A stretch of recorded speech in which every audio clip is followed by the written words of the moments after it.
E meu pai me chamou, já que eu venho de uma família política, e disse: meu filho, você não tem condições de ser candidato a presidente da República. Você não pode se candidatar a um cargo que você vai aprender a governar no cargo mais importante do país. Você não tem nenhum fio de cabelo branco, meu filho. Você tem que saber que a disputa da presidência é uma disputa que exige algo como você fez na medicina. Cada vez você foi progredindo até chegar à condição de ser um especialista. Realmente, naquele momento, naquele lado da euforia e, ao mesmo tempo, eu disse ao meu pai que entendesse a minha rebeldia, mas que me perdoasse, mas eu seria candidato. Mas falo isso porque mostra o quanto ele estava certo. Quem foi eleito tinha também a mesma idade minha, e deu no que deu. Ou seja, o que nós estamos assistindo hoje no Brasil é algo que exige do governante mais do que nunca um conhecimento e ter uma capacidade de que, na sua trajetória de vida, ele possa dar como exemplo aquilo que realmente ele praticou no decorrer da sua trajetória. Não se governa pelo discurso, se governa pelo exemplo. E aí, poder dizer que realmente eu jamais tergiversei nas minhas posições e que reconheço que durante todos os meus mandatos eu nunca desonrei o voto dos meus eleitores e sempre cumpri com a tarefa árdua de poder lutar pelas minhas convicções e por aquilo que eu sempre sentia ser o sentimento da população que eu representava.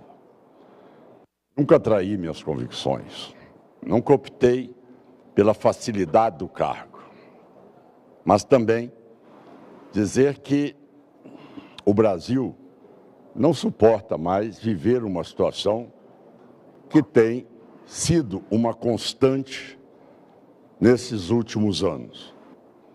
Posso afirmar a todos vocês que a polarização não é um traço da política nacional. A polarização, ela é sustentada por um projeto político, por aqueles que realmente se beneficiam dela. Pode ser desativada? Sim. Pode. Por alguém que não é ali parte dela, ou seja, da polarização.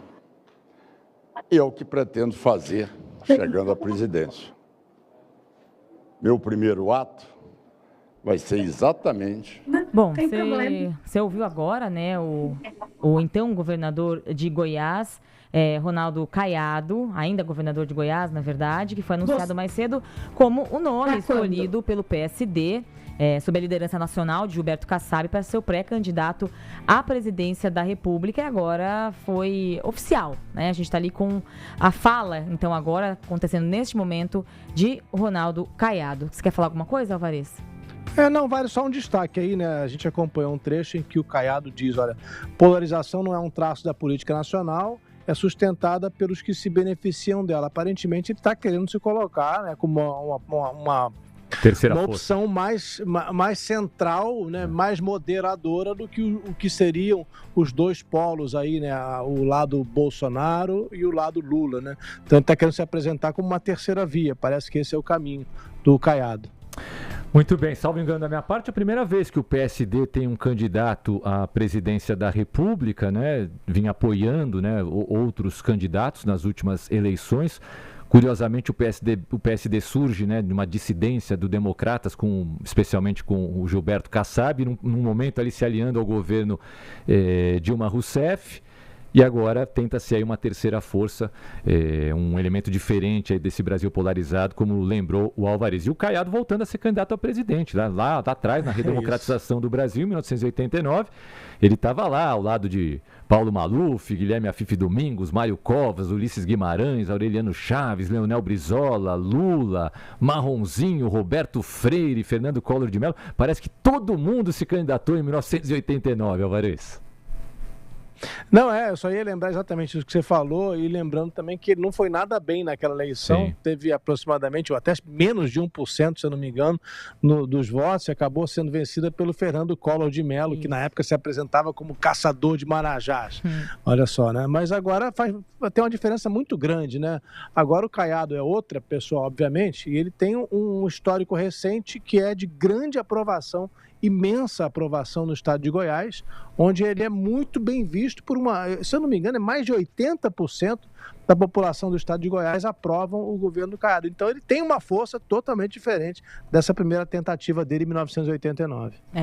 Na ocasião ele teve aproximadamente 490 mil votos. Nessa época aí, em 1989, segundo dados aqui do TSE. Mas ainda assim, nessa época ele conseguiu ficar entre não os 3, os 5, 6 primeiros colocados, mas ele teve ele tinha um resultado satisfatório nas pesquisas, o que o levava a ter a possibilidade de participar dos debates, né, que ganharam fama, né, entraram para a história da política brasileira e da televisão brasileira também, muitos deles comandados pela Marília Gabriela, e tem até uma cena que fica famosa, né, que ele sempre perguntava para o Lula, né, criticava o Lula, provocava o Lula durante os debates, e aí ele falava, você nunca vai perguntar nada para mim?